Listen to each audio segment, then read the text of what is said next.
কোন গাড়িতে উঠবি বল, কোন গাড়িতে উঠবি তুই? এটা নিসান রোগ প্লাটিনা। ওকে, একটা নতুন গাড়ি, গ্রিন ভার্সন। নমস্কার বন্ধুরা, কেমন আছেন সবাই? আশা করি আপনারা সবাই ভীষণ ভালো আছেন।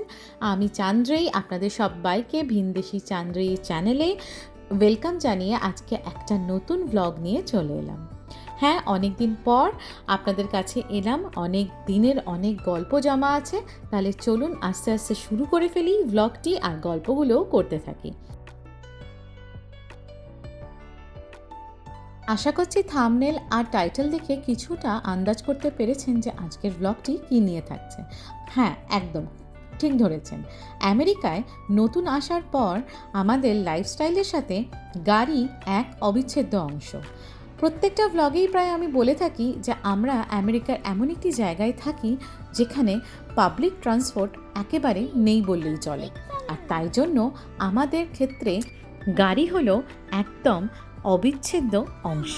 আর এই গাড়ি সংক্রান্ত বিষয় নিয়েই আজকের ব্লগটি থাকবে, তাই আমার ব্লগটিকে একদম স্কিপ করে যাবেন না। আর যদি ব্লগটি ভালো লাগে তাহলে কমেন্ট, শেয়ার, লাইক করতে ভুলবেন না। যারা নতুন বন্ধু আছেন আমার চ্যানেলে, তারা চ্যানেলটিকে সাবস্ক্রাইব করে পাশে থাকা বেল আইকনটি প্রেস করে দেবেন। তাহলে চলুন তাড়াতাড়ি করে আমার আর আপনাদের গল্পটা শুরু করে নেওয়া যাক। না চলো। আমার কলকাতাতেই জন্ম, কলকাতাতেই বড় হওয়া, কলকাতাতেই বিয়ে, কলকাতাতেই চাকরি। তাই একেবারে আমার ক্ষেত্রে পাবলিক ট্রান্সপোর্টটা আমার জীবনের সাথে ওতপ্রোতভাবে যুক্ত ছিল। কখনো ভাবিনি যে গাড়ি কিনব, কিন্তু আমেরিকায় আসার পরে পুরোপুরি ছবিটা বদলে যায়। এখানে গাড়ি ছাড়া এক পা কোথাও যাওয়াটা বিশাল বিশাল দুর্বিষহ। অবশ্যই এখানে আমি মেনশন করতে চাই যে আমি যে এরিয়াতে থাকি সেখানে, কিন্তু যদি আমেরিকার সিটির দিকে কেউ থাকে তাদের ক্ষেত্রে এই ভাবনা চিন্তাটা একেবারেই অন্যরকম। সেখানে পাবলিক ট্রান্সপোর্ট অনেক অনেক ভালো। ধরুন আমি যদি এখন নিউ জার্সির যে জার্সি সিটির দিকে রয়েছি বা নিউ ইয়র্কের সিটির দিকে রয়েছি, সেখানে কিন্তু গাড়ি অতটা ইম্পর্ট্যান্ট নয়। কিন্তু যত সিটির থেকে দূরে এসছি তত বেশি গাড়ির প্রয়োজনীয়তাটা আরও বেড়েছে। তাই চলুন আজকে বরং আমরা জেনে নিই এই গাড়ির সম্পর্কিত কিছু তথ্য। আজকে বন্ধুরা আপনাদের নিয়ে আমরা চলে এসেছি নিসান নামক একটি গাড়ির শোরুমে। তাহলে চলুন শোরুমটা ঘুরে দেখি। আর এখানে দেখুন ছোট্ট সৌহার্দ্য আপনাদের কিন্তু প্রত্যেকটা গাড়ি ভেতরে কিরম কিরম ইন্টেরিয়ার কী আছে সেই সমস্ত কিছু সম্পর্কে কিছু বলতে চাইছে। তবে এখানে বলে রাখি, ওর গাড়ির সম্পর্কে যতটা নলেজ আছে আমার বা সৌরভের, তার বিন্দুমাত্র নেই। জানেন বন্ধুরা, আপনারা আমেরিকাতে 3 রকম উপায় গাড়ি ইউজ করতে পারেন। নাম্বার 1, অবশ্যই সেই গাড়িটিকে কিনে আপনি লোনের মাধ্যমেও কিনতে পারেন বা আপনি ফুল পেমেন্ট করেও কিনতে পারেন। নাম্বার 2, আর এই নাম্বার 2 অপশনটি সবচেয়ে বেশি জনপ্রিয় আমেরিকায়, সেটা হচ্ছে গাড়ি লিজে নেওয়া। যেরকম আপনারা বাড়ি লিজে নেন, সেরকম গাড়ি এখানে লিজে নেওয়া হয়। এবং গাড়ি লিজে নেওয়ার কেন এত বেশি জনপ্রিয় আমেরিকাতে, তার কিছু কারণ আমি যেগুলো লক্ষ্য করেছি তা আপনাদের সাথে শেয়ার করছি। আমার মনে হয় এখানে গাড়ি লিজে নেওয়া হয় কারণ হচ্ছে এখানে ডাউন পেমেন্ট না দিলেও চলে, বা আপনি যদি চান যে ডাউন পেমেন্ট দিয়ে মান্থলি যে চার্জটা আছে সেটা কমাতে চান, তাহলে ডাউন পেমেন্ট দেওয়া যেতেও পারে। অনেক জায়গায় অনেক রকম অফার্স দেয়া হয়ে থাকে যে 0 ডাউন পেমেন্টেও আপনি লিজ নিতে পারেন, বা মিনিমাম একটা অ্যামাউন্ট দিয়ে আপনি লিজ নিতে পারেন। এবার হচ্ছে লিজ মানুষের কেন নয়, একটা হচ্ছে যে আপনাকে প্রথমেই বললাম যে ডাউন পেমেন্টের কথা।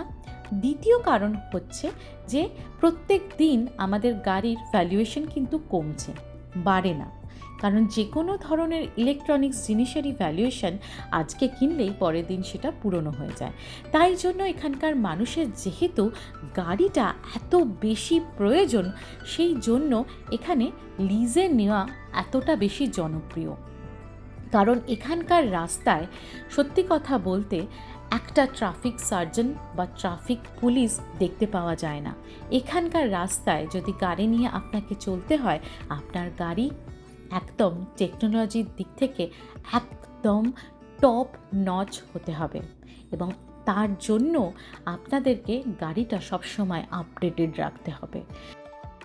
এই লিজের নিয়মের মধ্যে যেটা পড়ে সেটা হচ্ছে 3 বছরের জন্য যে কোনো কোম্পানি, যে কোনো ব্র্যান্ড, যে কোনো মডেলের গাড়ি আপনাকে লিজে দেওয়া হবে একটা নির্দিষ্ট মাইলেজ ধরে, আর একটা নির্দিষ্ট অ্যামাউন্ট আপনি চাইলে যেরকম বললাম ডাউন পেমেন্ট দিতেও পারেন, নাও দিতে পারেন, আর আপনাদের একটা নির্দিষ্ট অ্যামাউন্ট মান্থলি পে করে যেতে হবে। এবং 3 বছর পর যদি আপনারা চান যে সেই গাড়িটিকে কিনে নিতে, আপনারা যেখান থেকে কিনেছেন সেখানে গিয়ে আপনারা সেই গাড়িটি কিনেও নিতে পারেন। আবার যদি 3 বছর যখন লিজের মেয়াদ শেষ হয়ে যাবে, সেই গাড়িটি একেবারে আপনারা সাবমিট করে দিতেই পারেন। করবার পরে আবার নতুন কোনো গাড়িও আপনারা কিনতে পারেন, কিংবা নতুন কোনো গাড়ি আপনারা আবার লিজে নিতে পারেন, এবং সেটা যে কোনো ব্র্যান্ডের, যে কোনো মডেলের। আর এই কারণেই এই লিজ ব্যাপারটা এখানে এত বেশি জনপ্রিয়। আর লাস্টলি হচ্ছে যে আপনারা যদি চান তাহলে ইউজড কারও কিনে নিতে পারেন। চলুন আপনাদেরকে বরং দেখিয়ে দিই যে সৌহার্দ্য আপনাদের কি বলতে চাইছে। এটা নিসান রক প্ল্যাটিনা, ওকে, একটা নতুন গাড়ি, গ্রিন ভার্সন। ভেতরে আসো, green version, obsidian green colour. আর দেখো ভেতরে একটা chestnut interior. Chestnut green interior. Green কোথায়? Brown. Brown, chestnut brown interior. Leather. This is pure leather. Pure leather. Wider display, You have a wider display and you have wireless a full charger. wireless charger. দাঁড়া, আমি সামনে যাই। This and সামনে না গেলে তো হবে না। see the card? কোথায়? So now Wireless this charger. is the 2 mode, and in the all of the 6 modes, 2 Okay. mode. So this has a special thing, and it's fully brown. Chestnut brown. And display? And it Touch- has a touch long, screen. no long. Touch Wait, screen. what do you mean touch screen? Touch screen display like phone. Oh, and then you have this with Baba's voice. And Can we take Moonroof? a test drive, Baba? বুঝতেই পেরেছেন, taste drive. আমি আপনাদেরকে আগেই বলেছিলাম যে সৌহার্দ্য আমাদের থেকে সবচেয়ে বেশি জানে গাড়ির ব্যাপারে। বাবা ওর সাথে গাড়ি কিনতে যাওয়া মানে বাবা এটা নেই, ওটা নেই, এটা আছে, ওটা আছে। ওরে বাবা, আমাদের এই গাড়িটিও আমরা লিজেই নিয়েছি, অবশ্যই নেক্সট 3 বছরের জন্য। তাহলে বন্ধুরা, আমার ব্লগটি আপনাদের কেমন লাগলো অবশ্যই কমেন্ট করে জানাতে ভুলবেন না। আজকে চললাম, আবার দেখা হবে একটা নতুন ব্লগ নিয়ে। সবাই খুব ভালো থাকবেন, সুস্থ থাকবেন, টাটা।